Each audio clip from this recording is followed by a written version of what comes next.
नमस्कार दोस्तों, स्वागत है आपके अपने YouTube चैनल भक्ति फैक्ट्स में। अगर आपने अभी तक हमारे चैनल को सब्सक्राइब नहीं किया है तो तुरंत सब्सक्राइब कर लीजिए और बेल आइकन को दबा दीजिए ऐतिहासिक तथ्य की जानकारी पहले पाने के लिए।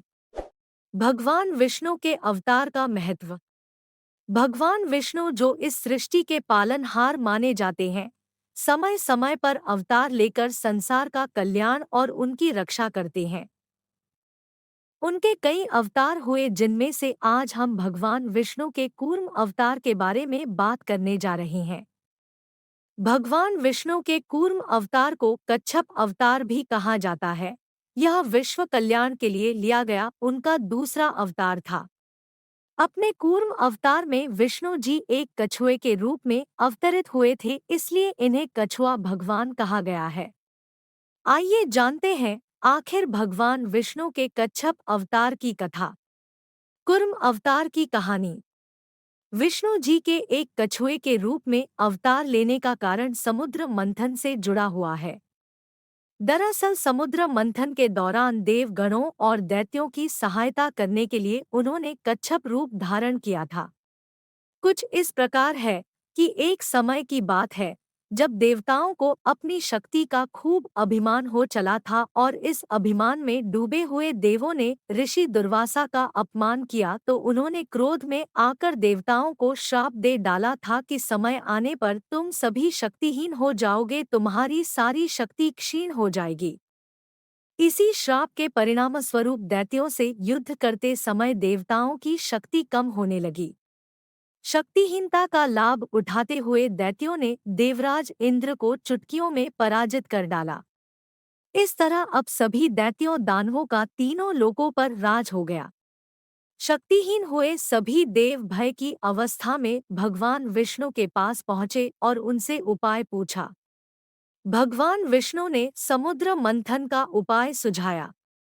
अभी अभी सतयुग की शुरुआत हुई थी, पृथ्वी को प्रलय झेले हुए कुछ ही समय बीता था और सभी बहुमूल्य रत्न प्रलय के कारण समुद्र में गिर गए थे।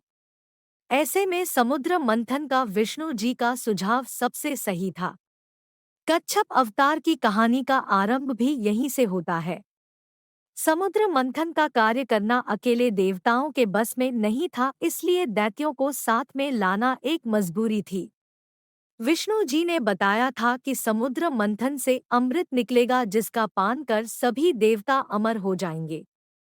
इस तरह वे फिर से शक्तिशाली हो जाएंगे और पुरानी अवस्था में लौट आएंगे। कूर्म अवतारी की कहानी आगे इस प्रकार है कि अब समुद्र मंथन का कार्य आरंभ हुआ, जिसके लिए विशाल मदारी की आवश्यकता थी जिससे समुद्र को मथा जा सके। इसके लिए विष्णु जी ने अपने सुदर्शन चक्र की मदद से मंदार पर्वत को काटकर समुद्र में रखा। इसकी सहायता से ही देव व दानव समुद्र को मथने का कार्य कर सकते थे। इस पर्वत को घुमाने के लिए रस्सी के रूप में भगवान विष्णु के वासुकी नाग का प्रयोग किया गया। वासुकी नाग को मंदार पर्वत पर लपेटा गया। नाग के मुख को दैत्यों की ओर तथा पूंछ को देवताओं की ओर रखा गया। भगवान विष्णु ने कूर्म अवतार क्यों लिया था?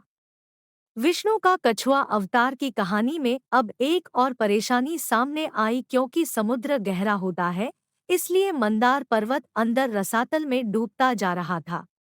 मंदार पर्वत के डूबने से समुद्र मंथन का कार्य पूर्ण होना असंभव था।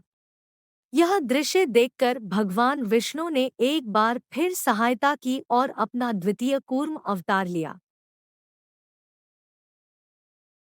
कूर्म अवतार में उन्होंने मंदार पर्वत का सारा भार अपनी पीठ पर उठाए रखा और वे तब भार सहन करते रहे जब तक समुद्र मंथन का कार्य पूर्ण नहीं हो गया।